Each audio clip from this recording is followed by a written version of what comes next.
əyyam gəlib təzə bu il, mən sizə elan edirəm, yarış başlayıb indi. Kim xanım Fatimə Zəhranın yanında ən əziz adamdır, bunun yarışıdır bu. Biz yarışdayıq indi. Kim indi Həzrəti Zəhraya daha çox yanacaq indi Seyid oxuyanda? Kim yanacaq? Bu dinin ən gözəl hissəsi sevgi hissəsidir. O sevgi hissəsində bizə Əhl-i Beyt yaşadır.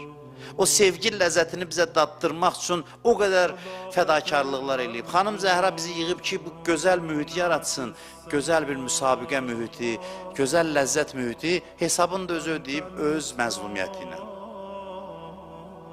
Hesabı onun məzlumiyyətidir, o çətinlikləridir.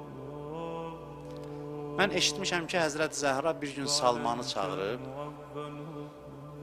deyib, Salmanı çağırın gəlsin. Mən xanım Zəhraya özüm müraciət edirəm sinaduzdan ki, xanım, ana eşitmişəm ki, bir gün səhabələrdən birini çağırmışsan, o gəlib sizə deyib ki, xanım, nə buyruğunuz, nə əmriniz, mən üçün çox xoşdur sizin dəvət eləməyiniz. Amma həyəcanlıyam ki, görəsən, niyə görə məni çağırmışsınız? Xanım Zəhra nə desə yaxşıdır Salmana? Dedi ki, Peyğəmbərdən sonra bizə cəfa elədin, bizi yaddan çıxartdın, unutmuşsan, day bizə baş çəkmirsən. Ürəyim darıxdı sən üçün. Sən demə, belələri də var ki, xanım Zəhra darıxır onlar üçün. Onları özü çağırır yanına. Ana da övladını çağırır ki, gəl, darıxmışam sən üçün.